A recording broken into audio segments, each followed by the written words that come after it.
Hey everyone, Rarity Dash here, and it's time for another reaction request. If you have a video that you would like me to react to, check the description below. There's a link that will take you to a Google document with all the relevant information. So today, we're doing more Flandrew. We got another comparing Harry Potter games video. This time it's comparing every version of the Half-Blood Prince game. So, yeah, Half-Blood Prince. Trying to think how this one would translate to games. Because, yeah, last one was Order of the Phoenix, which is a story that I think we discovered, and it makes sense, wasn't really a natural for translating to a game. And I kind of feel like this one would be mostly similar.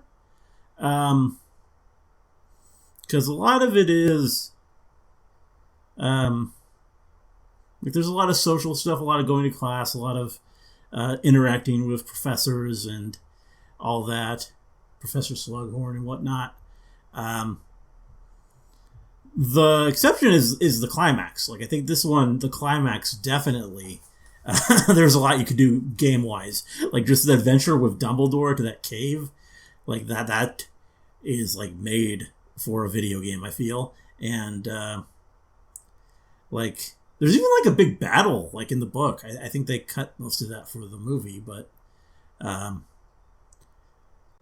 yeah, I think there is stuff here that might make it easier to make a game out of this than the fifth one, but I don't know. We'll see. A bit unsure on this one. Obviously, the last book, I mean, that one seems set up the best to be a game. Like, that one is just all adventure, so it's just like... that one seems made to become a video game. This one, maybe not as much, but I guess we'll see how it goes. Let's go ahead and get it started. I did bring this up, right? Yes, of course. Okay. Here we go. If you remember zooming around Hogwarts, hanging your fellow students upside down, and mixing a ton of potions, then you were playing Harry Potter and the Half-Blood Prince. But of course, there's going to be a lot of potions in this one. Different versions of this game. In this video, that's more than any so far, I think. Are the Java? Why is there a separate Java version? Also, it's surprising that the Mac version's different. Maybe they're not different. Maybe it's just on 9 consoles. Because I wouldn't expect the PS3 and Xbox 360 versions to really be all that different either. It's still on PS2. Yeah, I'm interested here with these 9 different platforms. I mean, some of them are pretty different. Like, PlayStation Portable is nothing like Nintendo DS, so even though they're both handhelds of that era, I can understand those being very different.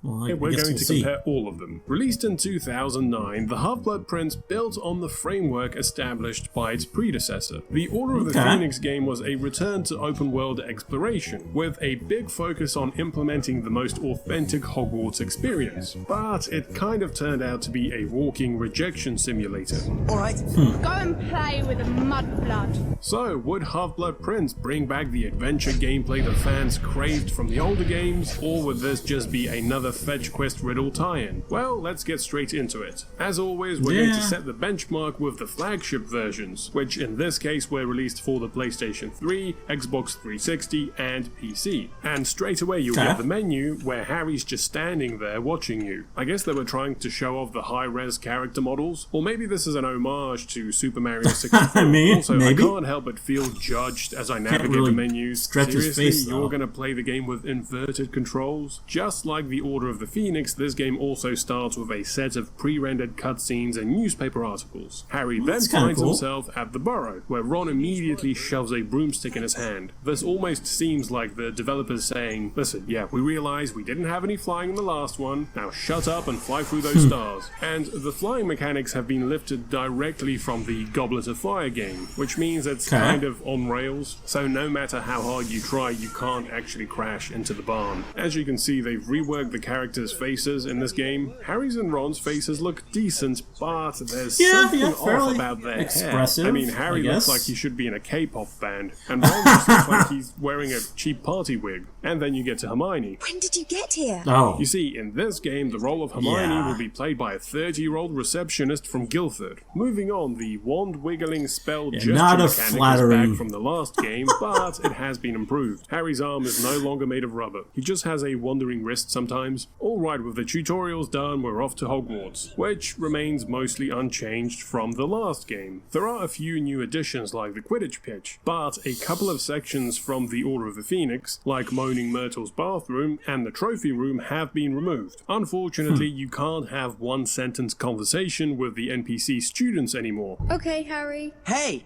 They just make strange noises when you bump into them now. However, the most important gameplay mechanic is still intact.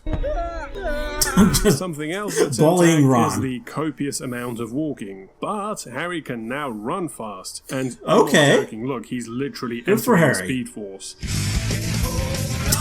Okay.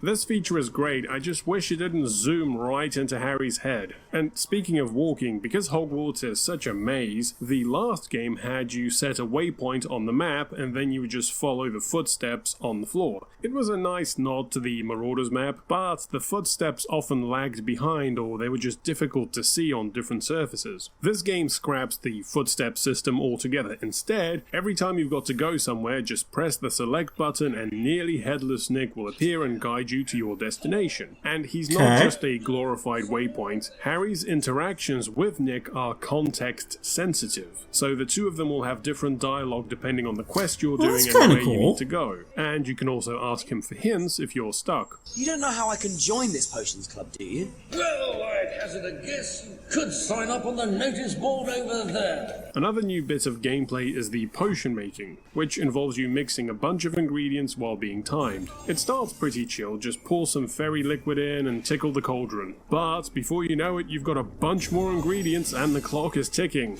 Are you consistently shit? Look at yourselves in the mirror, because it's a fucking disgrace. You're cooking in a burnt pan, you fucking dick! The dueling system from Order of the Phoenix also makes a return, although thankfully it's been enhanced. It's a lot more responsive this time, and you can actually see how much health you and your opponent have. But it's not the most intricate battle mechanic. Most of the time you can just corner your opponent and then spam spells like machine gun rounds. So the main characters have a pretty good level of detail, but the same can't be said about the NPCs. They also gave the NPCs that's unfortunate. Pupils, so they all look like they have these shark eyes. As I mentioned, Quidditch is pretty simple. It carries on the Harry Potter tie-in game tradition of flying through circles, but I welcome it. It acts as a nice break between walking and potion mixing. When's the first practice, Harry? Just look at the notice board. The practice sessions are on there.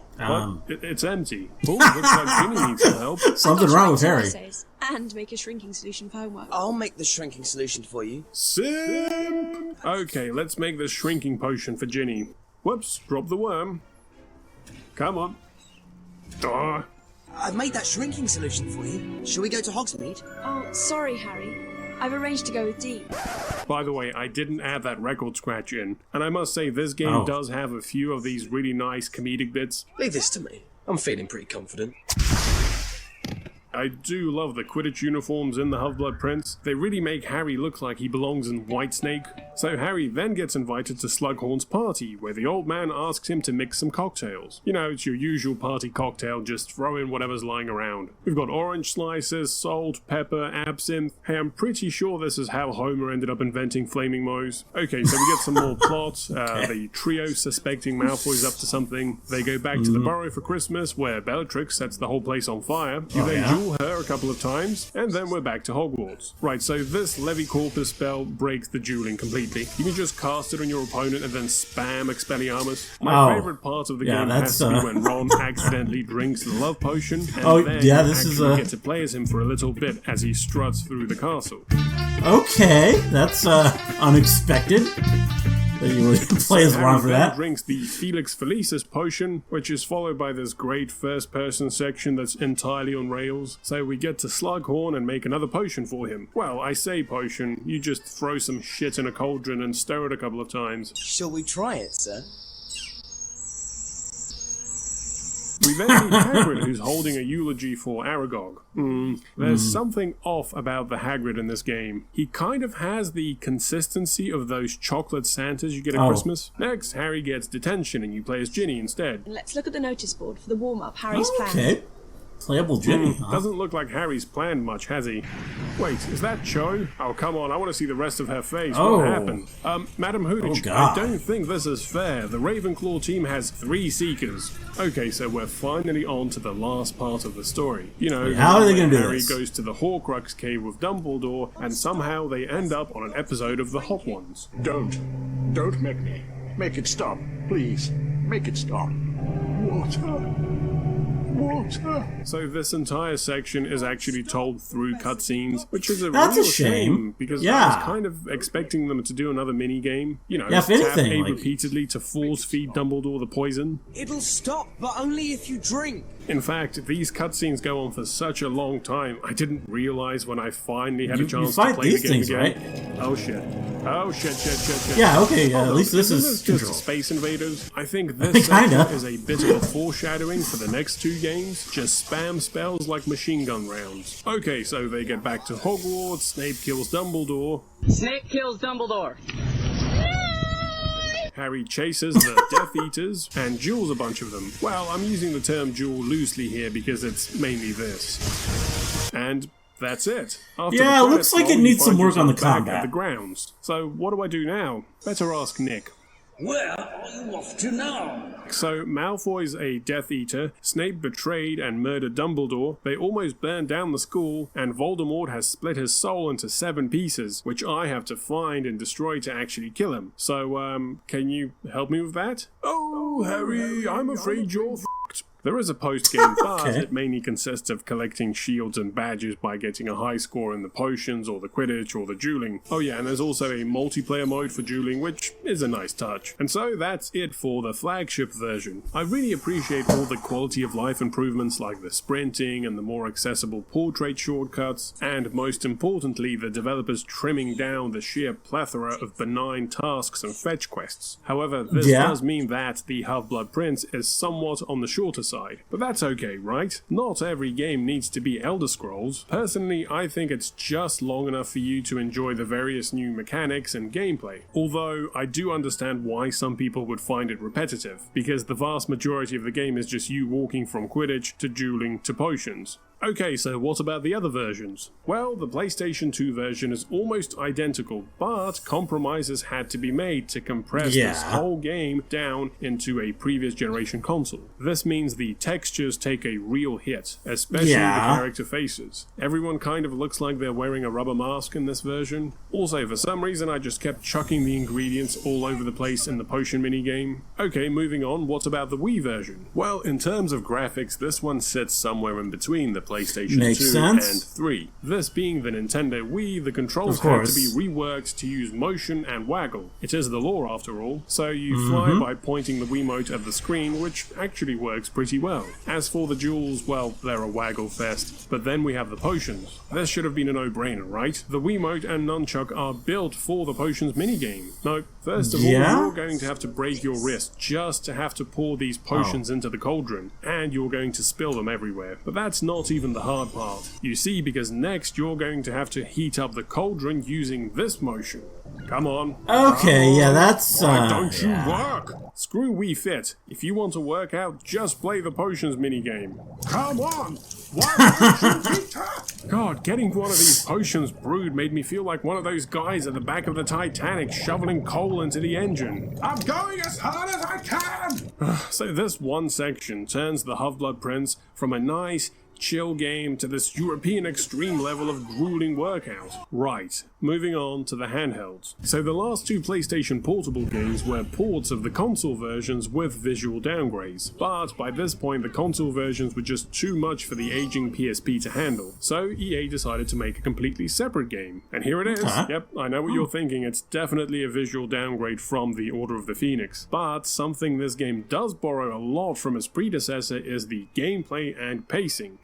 Which is a long way of saying you're going to spend most of this game running around Hogwarts doing fetch quests that turn into trading sequences that turn into more fetch quests. Yes, it does have potions and dueling and Quidditch, but they've been very much simplified. Also, these duels with their sideways perspective and health bars definitely give me Mortal Kombat vibes.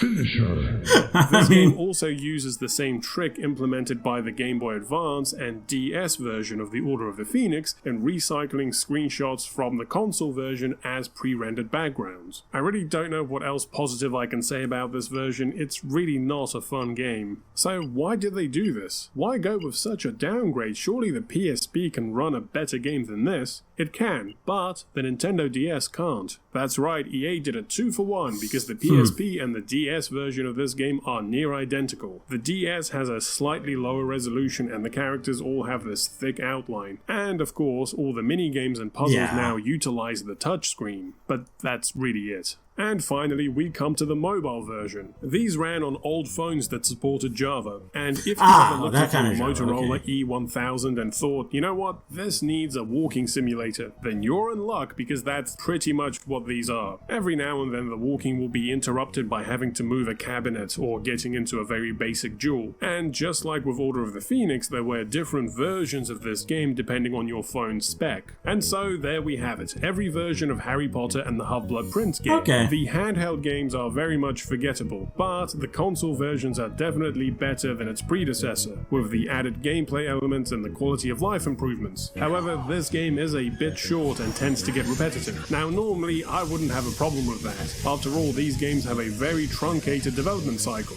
Only this game didn't. You see, because the Half-Blood Prince movie was actually delayed by 8 months, which meant the game was also delayed. So the developers actually had 2 years to put this game together instead of the usual year and a half. I know that's still not a huge amount of time, but I was definitely hoping they'd use the extra time to add more content. But by the looks of it, the extra 8 months were mostly spent adding more bottles of dung and rat guts to the potion minigame. Thanks for watching. Please let me know what you thought about the Half-Blood Prince game in the comments. Where does it rank amongst other Harry Potter games for you? Please remember to like, subscribe, hit the bell, and follow me on Twitter. See you next time. Alright, well there we go. Always interesting to see these. Definitely curious. I mean, I guess there would have to be 2 games for the last book because of how they did the movies. But I think both parts, both part 1 and part 2, lend themselves well to a game. I think for either one, just that story is a naturally more easy to get a game out of. So very eager to see how they managed to do that and what the games on that one are like. This one though, yeah, about what I expected. It looked like they improved from the last one. They were allowed to. There was more variety in some ways, but still maybe not the most interesting games ever.